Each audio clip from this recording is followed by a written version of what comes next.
Entrepreneurship, it's all game. The Big Potato Podcast is yours to claim. From startups to scaling up, we cover it all. So don't mess up. Monday nights, don't miss the show with Kendell and Stuart. Your time to grow, listen up, take notes and learn. The Big Potato Podcast, next gen's turn. It's next gen's turn. Next gen's turn. Welcome back to the Big Potato Podcast. You guys, we're so excited to have you here for yet another week, for yet another episode. Thank you for joining us. Stuart and myself, Kendell, we are forever grateful. Stuart, how things, brother? Things going real good. So that's an expectations. I can't lie. You know, this is episode 3. We made it this far, so the journey continues. And the last episode 2, was about dreams to mastery. And we are on to episode 3 now. So, I mean, how you feel? Are dreams coming to mastery yet? Well, I mean, if I think about it, actually, we put up a post on social media this week, a quote from Roy Ash. An entrepreneur tends to bite off a little more than they can chew, hoping he'll quickly learn how to chew it. So what I would say is we basically, as I said, bring it from dreams to reality, and we just continue to chew quickly. Eating fast, even before you grow the teeth. No, it is. Belly and, no sandy belly talk. Yeah, for sure. But guys, we are so happy to have you here. Thank you to those who gave feedback, those who subscribed, those who followed and liked and shared as well. Encourage others to do so. We want to spread the word. We want everyone to be able to push their entrepreneurial dreams and their business development goals in 2024 and beyond. Any feedback from the last episode you wanted to touch on, Stuart? Well, again, the feedback has been, I wouldn't say surprising, but it's been tremendous. That's the best word to say, tremendous. Because people are getting so much insights. I mean, from that last episode with Signal, you had to kind of duck and hide there because there's gems flying all over the place. So there's some good feedback so far. And one actual piece of data I want to share is that when I check the stats, it seems as though we have 25% audience from Trinidad, but yet only 4.8% is actually using the closed caption feature. So even though we try to keep it Trini, they get into understand and they get into... Come on. So we might keep it... Let's push it to 5% now. I think we are a little too low right now. Round it off. Yeah, let me reverse back and forward. Yeah. I agree. So, you guys, that was the last episode. We spoke about dreams to mastery, and I hope that you inspired in some way to be able to push your dreams forward and to be able to make it a reality and mastery going forward. In this episode, we are talking about entrepreneurs creating experiences. Now, who are these entrepreneurs creating experiences? Some of them may be in production, in media production, event marketing, in show hosting, live events, influencer marketing. I mean, you name it, whatever types of experiences you create for your products, your services, your brands, in order to offer them to your customers and solve their pains. Tonight's episode is definitely one that you want to be tuned in for. So, without further ado, let me introduce our special guest for tonight. He's an experienced founder, CEO with demonstrated history of working in the media production industry, skilled in influencer marketing, media production, event production, show hosting, live events, strong business development, professional. He has strong business acumen. He has built brands from the ground up. I mean, I take this straight from LinkedIn, and I'm not even going to lie, but we add in some more source there because Stuart is going to tell you a little bit about this gentleman before we introduce him formally. Well, this guy, I mean, I know the family some years now. I wouldn't say how many years, I wouldn't age us, but this family is a real entrepreneurial family. I remember in school, his parents used to run the cafeteria. I don't know if you want me to say these things, Andre, but it was a real entrepreneurial spirit throughout the family. I mean, he had a brother, Peter, that used to sell all the fountain pens when we were informed too. So it's like this family was always on it. So I really have a lot of respect for this family, the Choo Quan family. All of them, all the brothers, they're all doing remarkable things. So I'm not kissing, but it's just I really have respect for this guy and his family because I know them a long time and I've seen some of the journey. So without further ado, we would like to formally introduce Mr. Andre Choo Quan of TriniJungleJuice.com. Could we call you Dre for tonight? Yeah, drum roll. Yeah, Dre works. People who don't know me just call me Trini Jungle Juice, Jungle, Trini Juice, TJJ, Juice. But yeah, Dre works. Thank you guys for having me tonight. Thanks for coming on. This man has a real visa face, eh? Oh, I mean, visa name, visa voice. I want to say I took a level higher than Visa. I think I went American Express Platinum. Exactly. Accepted everywhere. Yeah. Not accepted everywhere like Visa, actually. Accepted in most places, but the ones that you wanted to be accepted is where does that matter?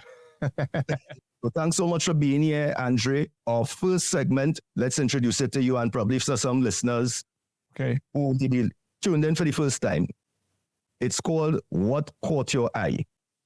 Now, as an entrepreneur, I know you would appreciate that content is always coming to you, whether it be in the form of videos, articles, books, etc., or even in conversation.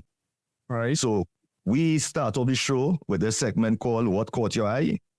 Simply about something that caught each one of us during the last week or the last couple of weeks or so. So I'm going to let Stuart kick off with this. It's a very short segment where we just give some quick insights that can help entrepreneurs based on these stories. Okay, so what caught my eye this week is this article from the Hollywood Reporter, December 4th, 2023. It's about a guy called David Grutman of Grut Hospitality. Now, this guy, he's very famous. If you ever heard of Live nightclub, I mean, this is the guy that running that whole thing, right? Papi Steak, Komodo, Swan. This is the guy. So what piqued my interest in the article I was reading is the fact that he was able to step out of his comfort zone, and what he's actually doing now is jumping into the film and television industry with DGN Studios production company. It was testament to what we said in the last couple episodes, that, you have your dream, we're willing to take the risk. It was just basically, again, doubling down on the traits of the entrepreneur that we discussed in the first episode. So when he got the idea, he spoke to some of his close associates, and the first thing they told him was, let's put a team around you. So again, going back to what we spoke about in the first and second episode, the importance of having the team, right, people around you. So he is also focusing the content on his own experiences, personal and professional. So hospitality, entertainment, entrepreneurship, sports, those sort of stories are the type of stories he wants to cover in the media house. And he's actually starting with DJ Black Coffee from Live Nightclub. So again, it's a lot of things that you could pull as a young entrepreneur to reinforce, okay, well, all right, on the right track. I want to take a risk. That's not so bad, and just reinforce these things that we were talking about in the previous episode. So that's what caught my eye. I thought it was very interesting that he was able to take these leaps of faith and put the right people around him, and I believe it'll be a success. Does any part of that story resonate with you, Andre? It does. I mean, mainly because we call David Grutman or Groutman. I don't even know how you pronounce it. It's Grutman. Mayor of Miami. Anything that's hot, with regards to nightlife, this guy has his hands on. And anything he touches usually turns to gold with regards to the city. So I have major love and respect for this guy. In fact, I actually thought many a times to apply to his, the Groutman Hospitality Group to take on some part in his business. I just don't have the time. But I actually wanted to get under there for some mentorship just because I have that much respect for this guy. A small world, eh? Small, yeah. Global world, so it's even smaller. And just in case you didn't realize, Andre is a Trini. I mean, it's Trini Jungle Juice we're talking about. So when an entrepreneur of Andre's level could say that he wants to be mentored by somebody else, all you young entrepreneurs out there, take a note. take a note in your notepads, because you're never too grown, you're never too well established to learn something, especially when you're entering into different industries, into different cultures, different countries. There's always something that you can learn. And we're going to talk a lot more about that later on. Facts, big facts. All right. Now, what caught my eye was a more localized situation, and is actually, and I'm just going to take some snippets from Loop TT, the Guardian newspaper, and of course, the Newsday. Now, what's happening is that, in case you haven't heard, there's going to be a regional ferry service between Trinidad and Tobago, Guyana, and Barbados. Now, that one was sanctioned by the governments of each one of these countries. Now, good stuff. Yeah, it's going to improve trade. It's going to improve travel. It's going to reduce the cost. It's going to help entrepreneurs to get their goods and services to different islands. But let me tell you what else caught my eye about this article.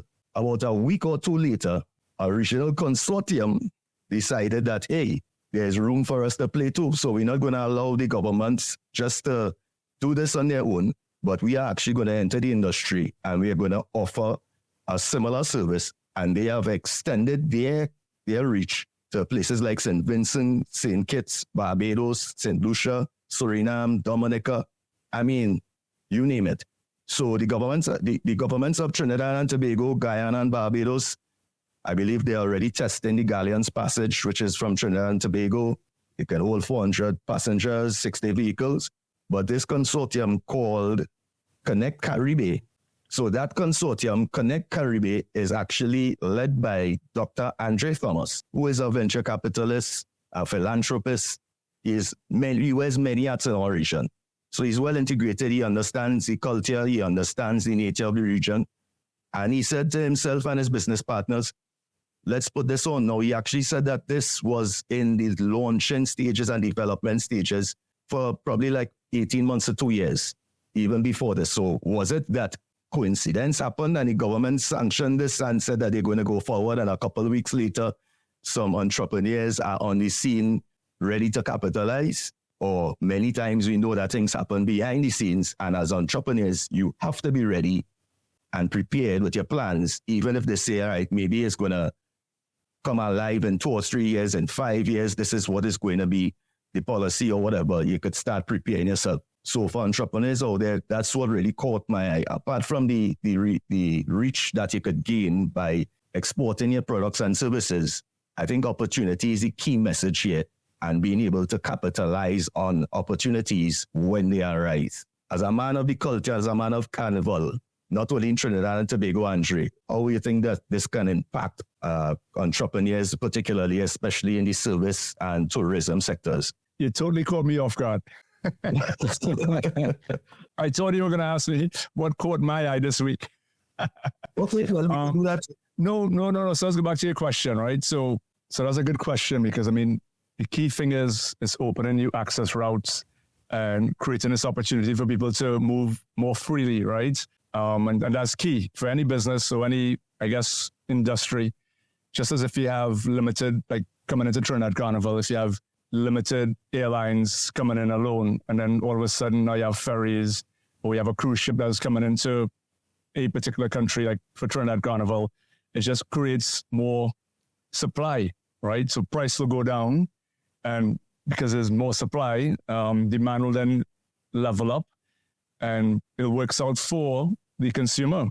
So I think it's a great thing, especially when it comes to that. And you think about it beyond just people moving, it's also, I've seen instances where you could get a sound system for your event from a different island for a better price. Like people from Jamaica would come out of Jamaica with their sound system, go to Grenada, drop it, set it up, and it'll be sometimes more economical than I'm using a local supplier.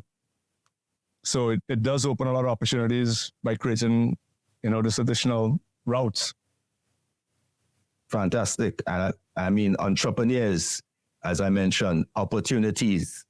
You always have to be on the lookout for it, and you always have to be ready to capitalize on it. Once it suits you, once you have the product or service that is market ready, then you should jump in and be able to capitalize on these opportunities. You have anything on that, Stuart? Well, my only comment on that will, I guess, be a more macro type of comment. I mean, I am all for anything that would result in further Caribbean integration food security, independence, ability to mesh the cultures together. So I'm all for it, as that ferry takes off. I mean, hopefully it's able to sustain itself, because a lot of ferries launch and plan to operate with the what they call the sub-CARICOM zone, but they fall off. But I really hope this has a long-term effect, because it would only help with us becoming more resilient to the shocks with all the global socio-economical, political issues that are going on. So I think it's a good thing, and entrepreneurs will get opportunities, because I take particular interest in how Guyana is getting more of a say in some of these Caribbean CARICOM activities. So with the opening up of Guyana and the raw materials moving out of there, and the ability to move them through the region as Andre said, at a lower cost, there are opportunities there. I encourage some entrepreneurs to take a look at it. Take a look. Yeah. It suit you. Why not? You guys remember when this airline, Red Jet, they came to the Caribbean to operate? Yeah. And they got pulled, right? And it's stuff like that we need more of, right? And now the sad reality is, how many years later, there's no more Liat. Wow. We miss Liat. As bad as Liat was, we miss them, because we need competition, and we need more than one service provider. It can be a monopoly in a lot of things. If it was just one telecom provider that, we have to look to, that'll be a problem versus having different options, which is why I love America. When you have AT&T battling T-Mobile, battling Verizon, battling XYZ, no one person could just up the rates and you have to just deal with it. When in the Caribbean, I find a lot of times is beyond the politics is that monopoly we have to deal with as a consumer, which is tough. I agree with you fully, because I could remember the time when you could have purchased a ticket to Barbados for about $700. And that was because of competition. Mm-hmm. But as that competition disappeared, now it's best you buy a ticket to Miami. I did it already last year. I had to go to crop over, and I had to buy a flight from Trinidad to Miami back to Barbados, because it was cheaper to do that with one airline versus flying within the region with another airline. You see? So again, competition, entrepreneurs, let's get to work. Let's solve some of these problems you're discussing right now. Yeah. I have, what is the segment called? What caught my eye? Yes, what caught my eye? It's a bit different, because I see where you guys are going with this entrepreneurship thing, but I wanted to speak about something different. I could tie it back to entrepreneurs. Picture this, right? New Year's Eve, we're in Paris by the Eiffel Tower. The ball is about to drop. We're counting down from 10, and everybody has their phones in the air, recording the Eiffel Tower lit up, or whatever is happening, the countdown, and nobody is celebrating. And even in fact, when it was the New Year, no one pretty much stopped recording to turn and hug or kiss their friends or their partner to celebrate the moment. So someone posted that saying, this is the world we're living in. We're living in a world where everybody's trying to capture the moment and live in the moment, right? So take that same scenario, and it was fascinating to me. And then you come to Trinidad Carnival, which we're right now in the mix, right? We're in the heat of it 2 weeks ago. And I'm in events and I'm watching people at a particular event and fireworks shooting off. And you'll think people will be partying and whining and jamming and enjoying it. But once again, I'm watching everybody recording the moment instead of living the moment. And I'm thinking to myself, wow, the landscape has surely changed, because this is what events has become. How do, someone like myself who, put events on and curate events, how do I now adapt to this new party-goer lifestyle or experience that they want to do this instead of doing what we're accustomed to, which is having a good time? As an entrepreneur, I'm now challenged to come up with a way to beat this. I have some ideas I'm not going to share today and until I get my DNAs and things signed, but I have some good ideas that will come out in the future that I already flash through my head. I'm like, if I could do this ABC, I could attend to the needs of, the new wave of how partygoers party. But it's interesting to me to see how we've gone. I mean, there's been a discussion for a long time with Fayan and Bungie on, addressing crowds and saying, hey, put your cell phones away. Let's enjoy the moment. You don't have to record it. And it's fascinating because we are in a world where everybody wants to show people where they are as opposed to living in the moment. And that's a fantastic point, Andre, and I thank you for bringing it up, actually, because it is one of the topics that we wanted to talk a little bit about a little later on in the podcast. So, I mean, It's almost like you see any notes on your side, even though we can't see each other right now. But yeah, it is something that we definitely need to look at in terms of our experiences and how patrons are consuming entertainment, how they are consuming media, really and truly. And we wanted to get into that discussion with you, especially because we know you are a creator, as I said, and curator, and highly digitally advanced. So, we know that, we could have a discussion about that. But what is key to me as well about what you said is entrepreneurs looking for problems to solve, and feasible problems to solve, problems that maybe you're involved in, you're in the industry. Mm-hmm. You're involved in events, or events and creating experiences, as we said at the beginning of this episode. This is why we wanted to talk to one of the experts. So we're going to wrap up this segment, actually, so that we could get into that part of the discussion. That was what caught your eye. Hi, dear friends, listeners, and fans. As a new channel, your support is extremely important to us. So share these valuable insights as far as possible. Listen, subscribe, follow, and share the Big Potato Podcast on Spotify and YouTube. And remember, you can catch us at the Big Potato Podcast on Instagram, Facebook, and TikTok for all your updates, all your shorts, and all your other forms of content. And get this, you can now subscribe for free premium content. Get in-depth exclusive content, including academic papers, white papers, case analysis, blogs, articles, videos, and so much more by simply subscribing to our mailing list. Check it out on any of our social media platforms. Click the link, sign up the email form, and tune in for more next time. Thank you guys so much for tuning in to the Big Potato Podcast. Yours truly, Kendell, I'm here. My co-host Stuart is here as well. And I'm telling you guys, we have one of the industry specialists online with us tonight. Actually, I saw an article on Forbes.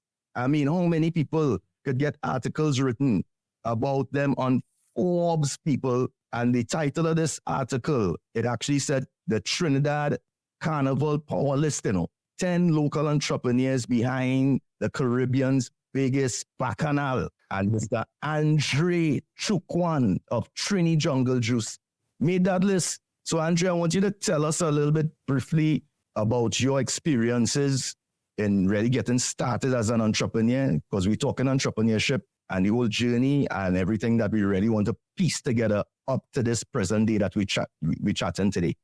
Right. It's funny because I probably, like most of the guys that y'all interviewed or might interview, started off like most people, hey, go to school, get an education, get your degree, land a job, go up your corporate ladder, climb, try and become an executive, retire, and call it a day, right? So I actually started off in corporate America with a utility company in New Jersey called PSENG, which is the Tea and Tech of New Jersey, right? Mm-hmm. And I was a developer, and they gave me a shot to come out of university and learn and specialize in a development skill, as an application developer, which I would, at the time was Lotus Notes, right? That was a competing software from Microsoft. The competing software from IBM that competed with Microsoft Outlook. And I did that for 3 years with that company. And then I had the opportunity to go and actually work for the Big Blue, IBM, doing the same thing, programming, Big Blue. So that was a big move for me, because if you're in IT, working for a company like IBM or Microsoft is like a dream come true.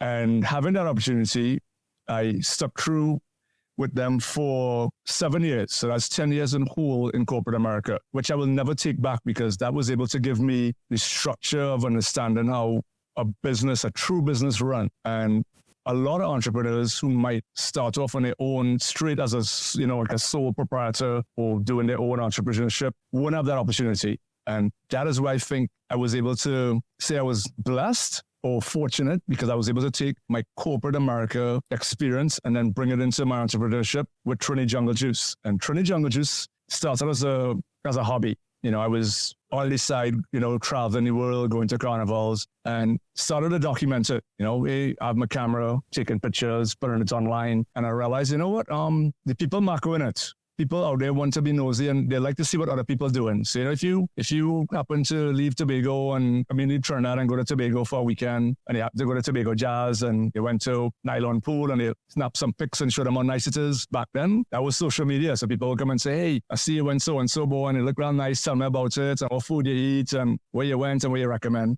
And that's how it honestly grew. And I realized, people paying attention to what I'm doing. And I started to realize, the audience was growing, and I had a passion for capturing moments. And that just grew into something where I said, I want to specialize in carnivals. I want it to be a little bit more than just the Caribbean. I'm going to kind of go into the carnival side. And from there, it was, I guess, no looking back. Sadly, someone reminded me last year in Fete with the Saints, said, Dre, how long have you been going at this, bro? I'm not going to call any names. There's a popular photographer from the US, right? And I said, let me count. I said, I think officially on the record, I registered Trini Jungle Juice, the company, in 2003. And he said, 20 years, bro. And I said, goddamn. That's a milestone most don't arrive at. Yeah, 20 years. So it's 20 plus years for Trini Jungle Juice. And it's been something where I think, as I tell most people, if you have the passion for something, then it is something that you should pursue, right? I liked working for IBM. I liked being in corporate America, but it was no true passion there. It was a 9 to 5. It was what time I have to go in and what time I have to clock out. And that was it. I wouldn't go home and think about what I did in the day. But once I started doing something I enjoyed, which is Trini Jungle Juice, which is documenting carnivals and Caribbean life and our lifestyle and our culture, I will stop. The clock never stopped, actually. I should just put it that way. The clock never stopped. Like, I literally will eat, sleep, and breathe this thing up to today. I will wake up early to get up to go to the bathroom. And instead of just doing and going back to bed, I'm thinking, idea will come to my mind, and I have to just go and implement it or write it down, because I literally can't stop living this thing. It is my life. And that's when I realized, this is for me. Because it doesn't feel like work. Even when I'm working, busting my ass out there, and people are like, yo, you're real working out. I'm like, yeah, I am, but it never feels like work. Not for one day, because once you're enjoying what you're doing and living your passion, living your dream, you're going to feel tired. You're going to get some frustration at times, but I guess the rewards and the benefits are there as well. Yeah. People say it's cliche, but literally, if you enjoy what you do, you won't work a day in your life. That's it. Now, in terms of your journey and really transitioning yourself from, I guess, an IBM, we're talking the big blue here, IBM, a corporate entity, global entity, and to building your own brand. Somebody may think, hearing that story, well, the natural transition would have been to start an IT company or to start something along those lines, IBM, right? Yeah.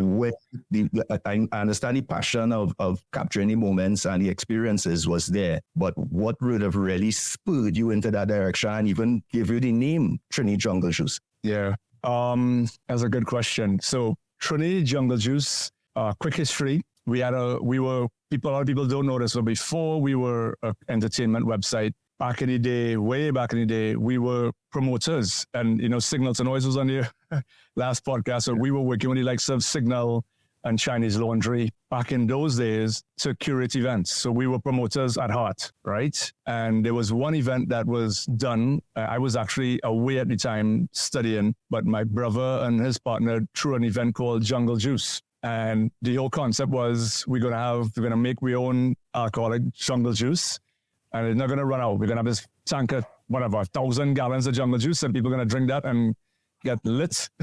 And whether the bar bust or the party shut down early, because I think the party was going to get shut down early because it's a private residence, we're going to have people so out of their mind from early with this jungle juice that they will just remember having a good time, right? So that happened. And I'm thinking the brand came and was there, but it went away. Like that was one event. And I told these guys, you know what? I want to revamp this thing. I want to use Jungle Juice because I love the name and the concept, but I want to take it in a different direction. And I went to register Jungle Juice, and there was a zillion and one companies out there that had that name. Lots of them were drink companies, you know, power energy drinks, alcoholic mixes, you name it is out there. So I said, man, okay, this ain't gonna happen. Jungle Juice is not gonna be it. I happened to be in Atlanta the time I'm talking to a brethren from the US, and he said, yo, bro, you Trini? I said, yeah. He said, so why does it call it Trini Jungle Juice?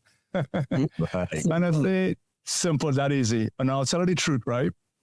My vision for the company, I already had a vision for the company, and the company was, I wanted to be more than Trinidad.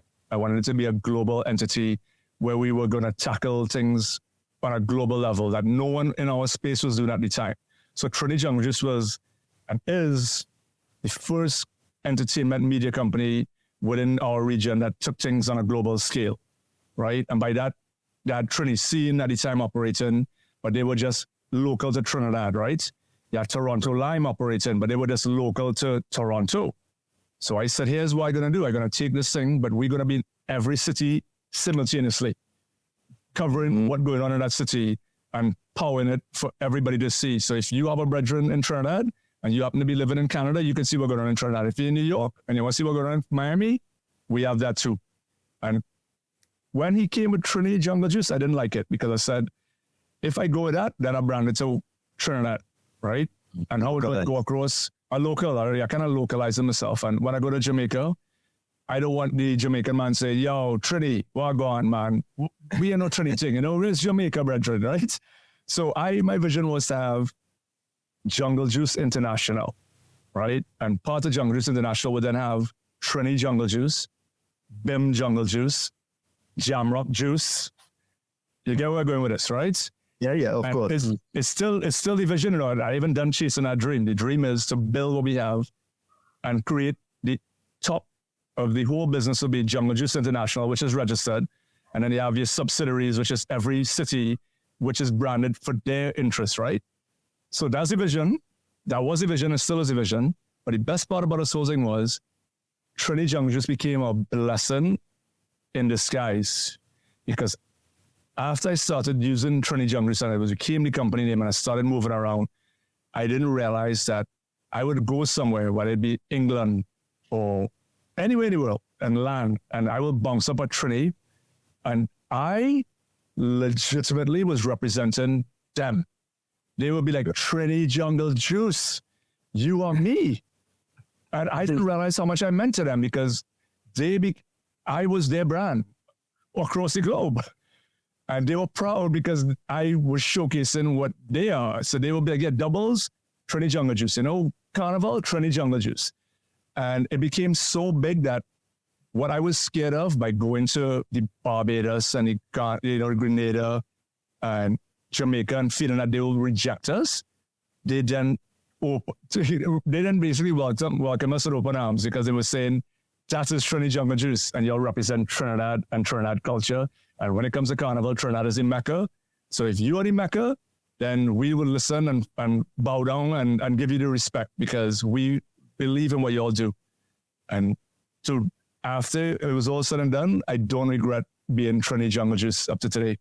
And the vision is still to create the BIM juice and the Jamrock juice and the Spice Mask juice and grow the thing. Mm-hmm. Well, based on what you're saying there, I am forming a puzzle in my mind. Mm-hmm. So, for instance, you're going to be Trini Jungle Juice. Well, not going to be. King. We are. Yeah. Juice. You are King Trini Jungle Juice. Right. So the name Trini identifies you as the Trini, as opposed to the Caribbean, as opposed to the international.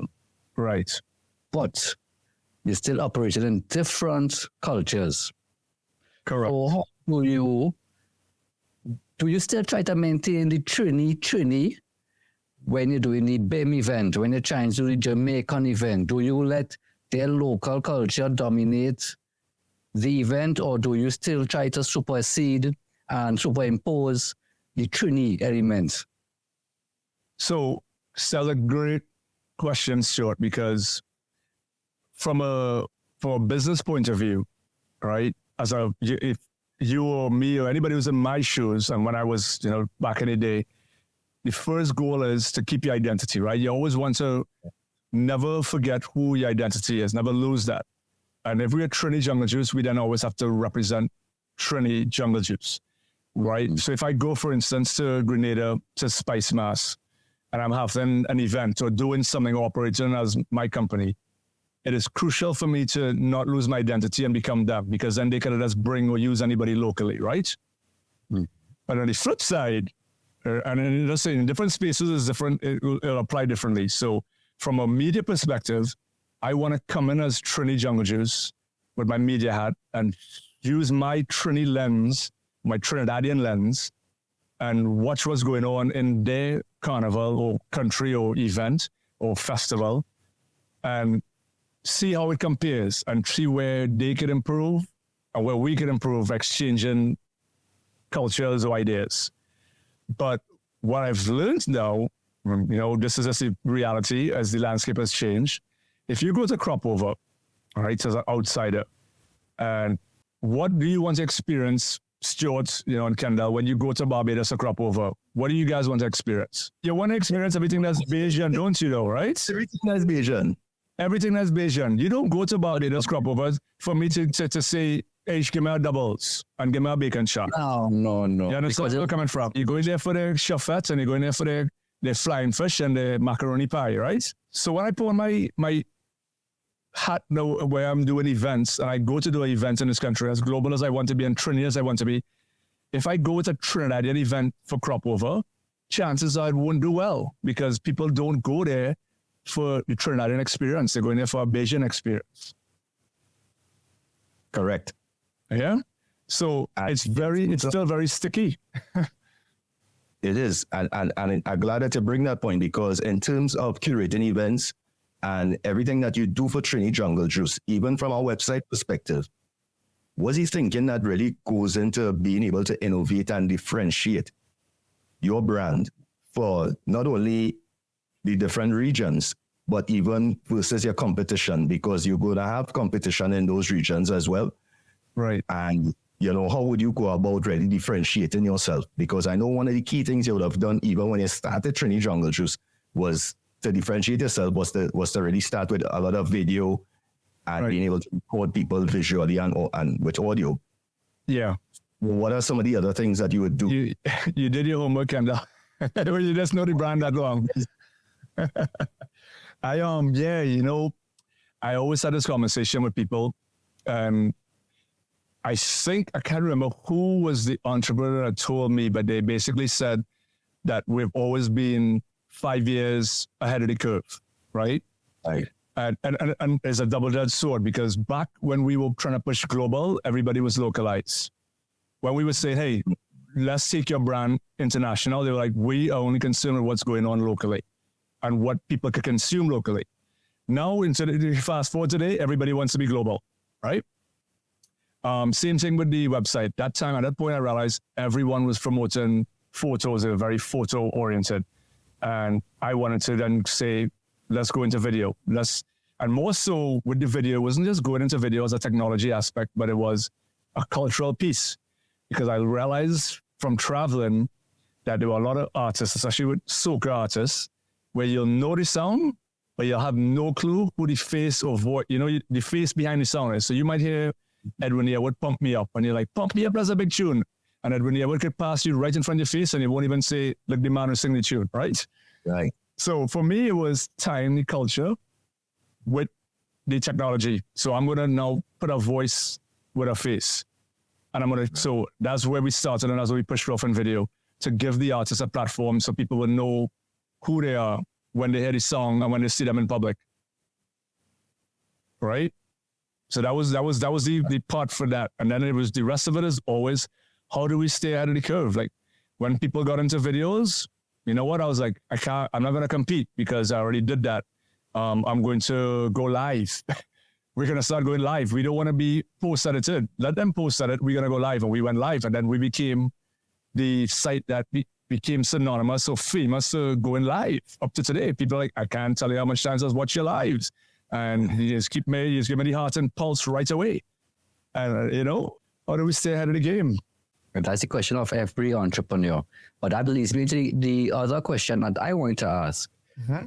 We spoke about it briefly in the first segment, and we said we'll bring it back up later. Nanaji mentioned that just now.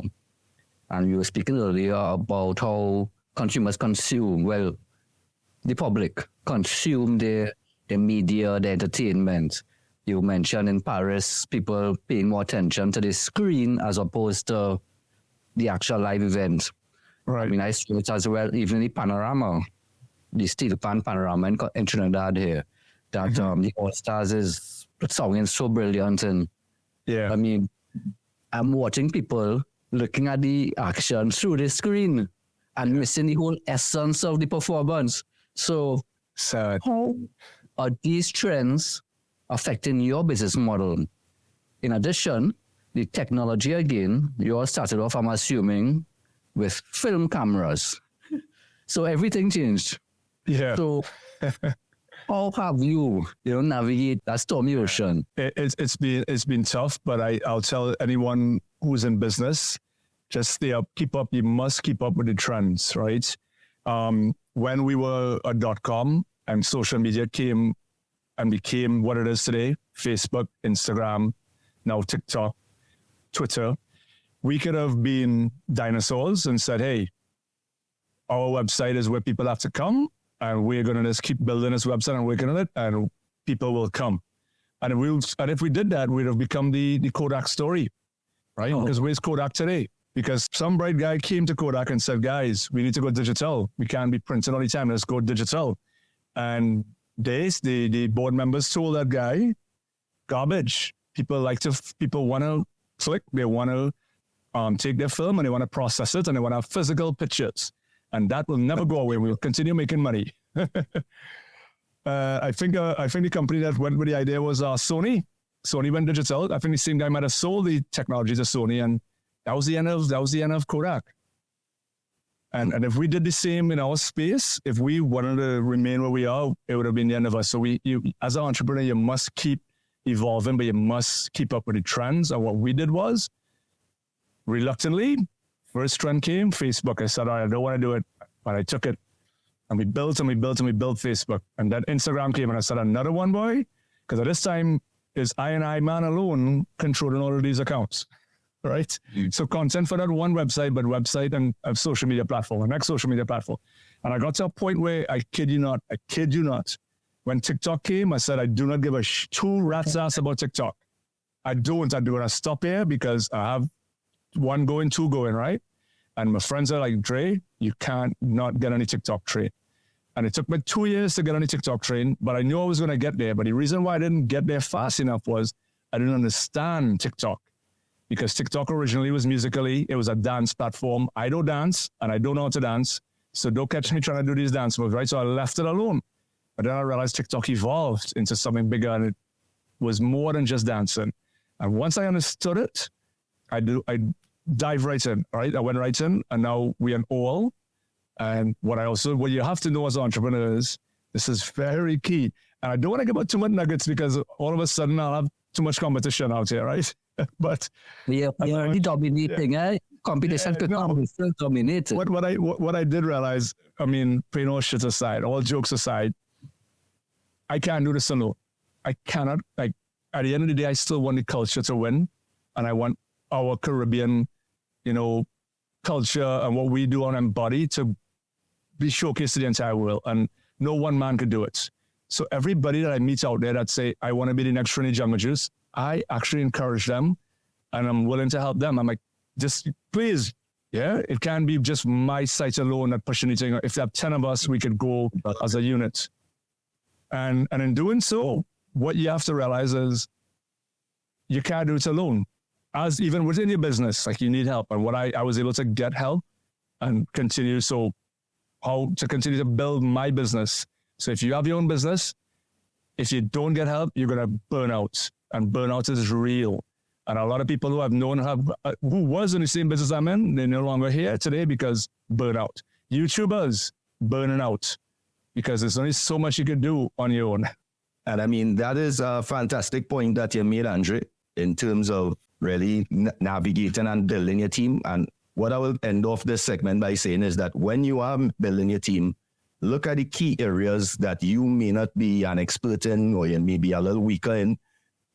Even if it's something physical, even if it's something in your ideation, something in your marketing, your branding, your finance. I always tell people, any business that I am involved in, I need to have an accountant, I need to have a finance person next to me, in terms of developing that. So building a team, I think, is a very crucial point that we could wrap up this segment with. And thanks so much for building and bringing that golden nugget to us. So we take a quick break, and when we come back, we talk a bit about old versus new media and how exactly you guys were able to have the #1 Carnival calendar for Trinidad and Tobago Carnival in particular, but more. We'll be right back. This segment is brought to you by IBOMAQ. Whether you're seeking guidance or solutions for your business, we are here to help. Contact us via IBOMAQ868@gmail.com. That's IBOMAQ868@gmail.com. And let's discuss how we can collaborate for your success. Of course, we have a limited time offer, 1 hour free consultation for your business, for your ideas, and for your growth. So check it out. Okay, so we're back with Andre. I want to ask a question here. This here is for entrepreneurs. This whole podcast is one goal, getting the information to the younger generation about things that they mightn't consider. Now, in the history of Trini Jungle Juice, as I mentioned earlier in the little introduction, I have known the family for a very long time. And I've mentioned the Trini juice, the local juice, I should say. The local juice. The local juice, right?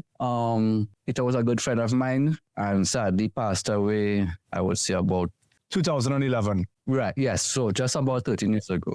But my question is really about how do you adjust your company, restructure your company after someone who was so crucial in the operation is no longer there? How were you able to bounce back and blow this organization up into this internationally recognized organization? So that's what I want to get some information on, so that the younger generation will know that there are people called key stakeholders in an organization. Insurance companies actually have insurance policies for these people. In case something were to occur, there will still be some way to collect some funds, make some adjustments, some restructuring, basically buffer the occurrence. So again, Guys, how are you able to deal with that? did you guys know that a CEO and say a CFO for a company, if having to travel for business, cannot travel on the same flight? That's my point. Separate airlines at different times, yeah? Because, that's a good question. I think going back to any company, you're faced with a process, right? You want to attract, hire, train, and retain, right? Very crucial. Like, you have to have those points. The challenge with a lot of companies is all of them, but you will probably, if you're a good company, you're going to have no problem attracting good people. You're going to hire them. You're going to train them to operate within the company. And the toughest part to me is retaining that person, right? Not just if they pass away, but just retaining that person. Because especially in the entertainment industry or the media industry, you could quickly realize that any skilled person who has honed in on their craft could operate on their own independently or with any other company. So why will they pick and stay with you, right? And you have to figure that out. You must figure that out. How are you going to keep and retain your people? And I watched Gary Vee on a live, I think yesterday or today, and he actually said, the guy has real nuggets, as if you don't know Gary Vee, but he basically said, he spends, I think he said 80% of his time now in his businesses focused on HR and not being a CEO, because what he's come to realize is happy people or happy employees equals happy bosses equals happy business, right? And I love that, because I am somebody that at times, as easygoing as I am, I can be a real hard ass, and I'm very particular, and I have a lot of control.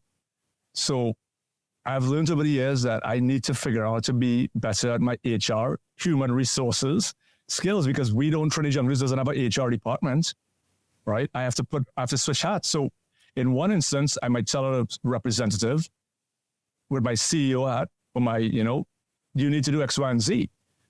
I might hurt his feelings with that statement. Then I have to put on my HR hat and explain to him why I spoke to him or her with that level of authority or voice or tone, and explain to him that it's okay and the repercussions and go down the HR route. And I've learned to do that because I actually had a case recently where I was on a trip abroad and I reprimanded someone in front of someone that and that representative didn't like or, allowed him up, as we traditionally say. You have to lock me up in front of, and I had to switch quickly to my HR hat and explain to him why that process happened and why, and the rationale behind it. And once he understood that, we were good again. The old me would have just said, take that and cool it. And about a week later, I might have lost that employee because he'd just say, you know what, I'm cool on it without you, right? So you have to realize how to treat your people, right? But beyond that, Stuart, going back to your question right to the top, is something that I'm still figuring out because a lot of entrepreneurs out there will build businesses around themselves, especially in entertainment. If you're an artist or a DJ, you are the business, right? Unless your name is Marshmallow and he's wearing a helmet and no one knows what you look like and he could send out anybody any day of the week, right? Great business model. So for me, you have to create a business, a set up a business that it could operate with or without you. And then at that point, you have reached the pinnacle of entrepreneurship in your business. Because until you've done that, you really don't have a business. You don't have a true business. If something happens to me tomorrow and my business cannot operate, then I never had a true business. And I thank you for the reason that actually about 3 points came out of that statement. In terms of being the entrepreneur, you wear multiple hats. On one minute, you will be the CEO. Next minute, you're the CFO. Next minute, you're the marketing manager. Next minute, you're HR, as you said. And until you really build out your team and your company gets to a certain stage, you may be unable to have these personnel. So you need to understand exactly how to navigate each one of these positions on your own. Yep. As well as in terms of your business planning, it's hardly ever likely that somebody else is going to have the founder's mentality. Hard. Right? The founder's mentality is only found in the founder. So you might be able to do the best recruitment and attract the best talent, but is this person going to think like Andre Choo Quan? Is that person going to operate and make the decisions for Trini Jungle Juice based on that founder's mentality? And those are questions that entrepreneurs, you need to ask yourself when you're attracting talent, when you're bringing people into your business. You need to understand that. And I want to add to that, also the culture of the organization. Remember, that stems from the top. You want to have people that also will add to the culture that they're trying to build. So all of those things you have to consider when you're putting these team members together. Right. And the good news is, guys, I partially could answer or support, help young entrepreneurs who want to solve that puzzle.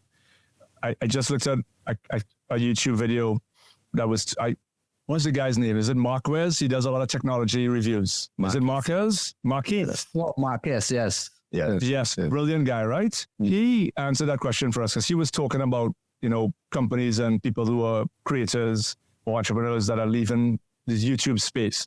And he answered it in his whole spiel. And he answered, just as you said, Kendell, you actually hit the nail with the hammer. All you have to do is what you're good at, you stay focused on what you're good at. If you're good at creating, you keep creating. If you're good at accounting, you keep being an accountant. What you have to do as an entrepreneur is find people to handle or do the things that you're not good at. I am not good at accounting. I cannot do books.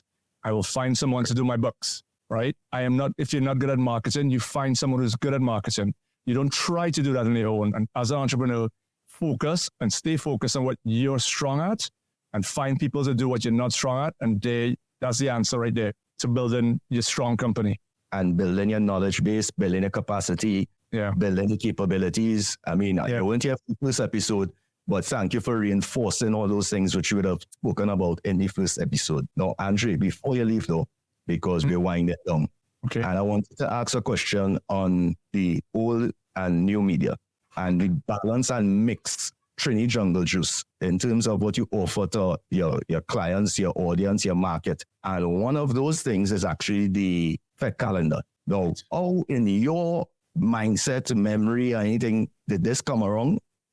I can't fathom, I'm probably a little too young to remember. I can't remember what existed before the online and digital format of a Fete calendar to know what's going on for the season. So how did that come about? How did you pioneer that? And in terms of the old versus media and offering it to your market, what are some of the ideas behind that? Yeah, great question. I have to give credit where credit is due, right? My brother / business partner, Stephen, he's always very forward thinking. So I at times will be so focused on a goal that I don't see the long-term planning. And back when we started, I was always focused on the coverage aspect. I want to go to all these events and I want people to see these photos and videos, and it's going to be that. But Stephen stood back and he said, guys, what is going to keep people coming? You can't always be past, because right now our website is very past, right? Everything we do is something that happened in the past. How do we become future oriented? And he then implemented events. He's like, we're going to build an event section because people need to know what's coming versus what passed. So yeah, I went to this party and I saw the pictures. It was nice, but I need to know when it's coming again so I don't miss it. And he then said, we need to build events into our website.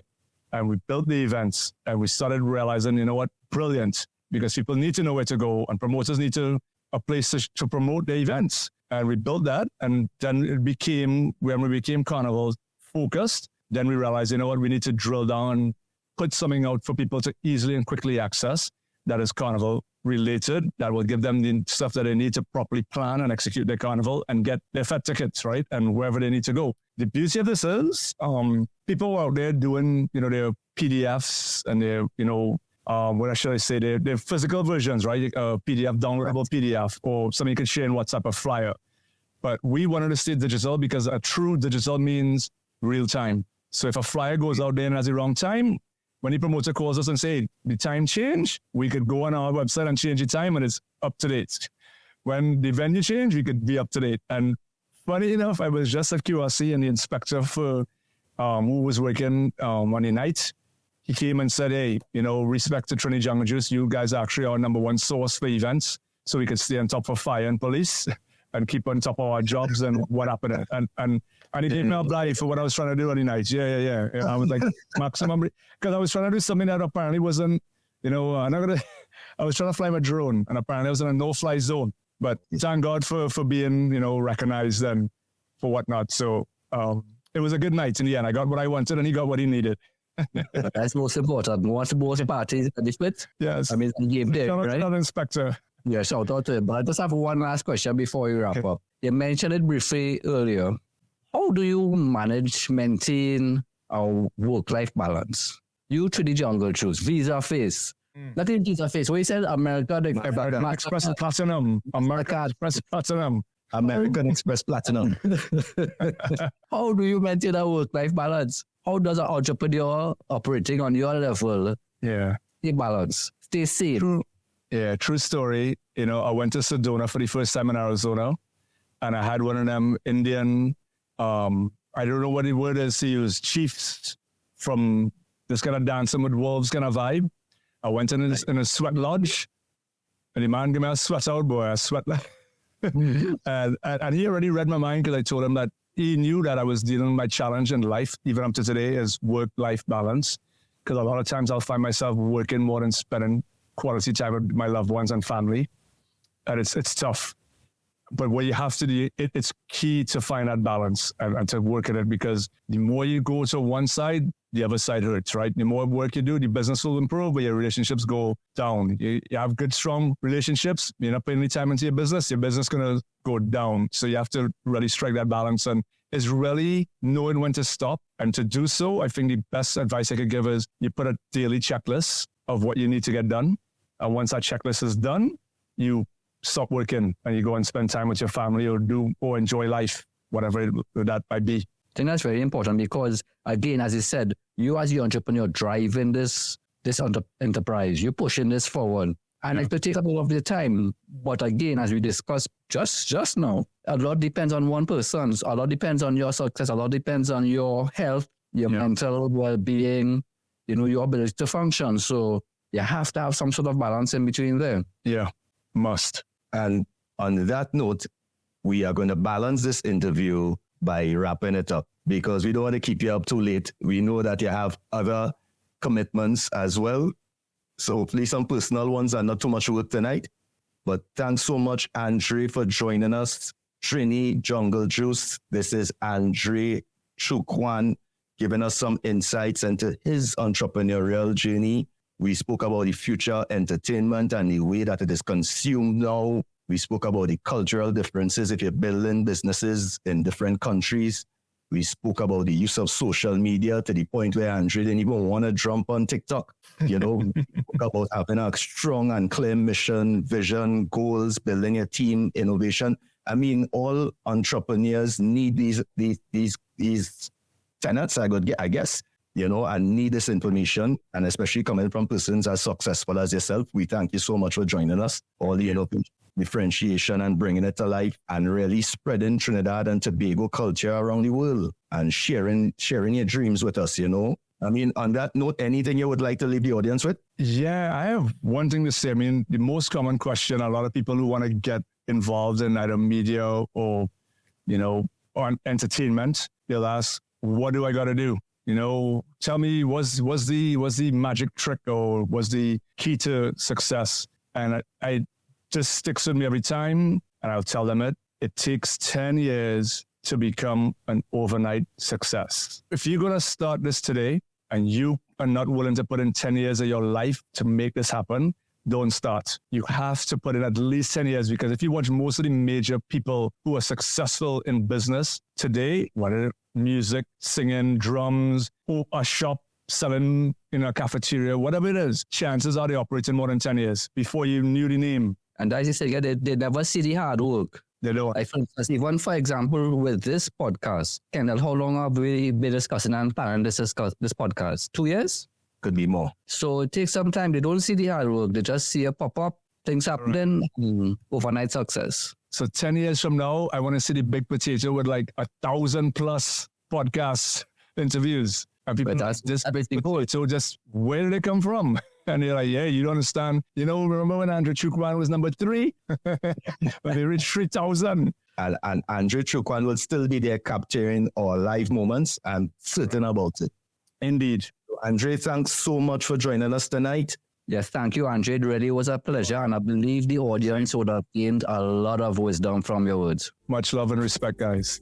So thank you guys for tuning in to the Big Potato Podcast. Once again, episode number 3 is in the books. Thank you so much, Andre Choo Quan, Trini Jungle Juice, for being here and shedding some light on their story, their entrepreneurial journey, but also some key gems and key valuable insights for all upcoming entrepreneurs out there. Hope you had a good listen and tune in for more next time on the Big Potato Podcast. Entrepreneurship, it's our game. The Big Potato Podcast is yours to claim. From startups to scaling up, we cover it all. So don't mess up. Monday nights, don't miss the show with Kendell and Stuart. Your time to grow, listen up. Take notes and learn. The Big Potato Podcast, next gen's turn.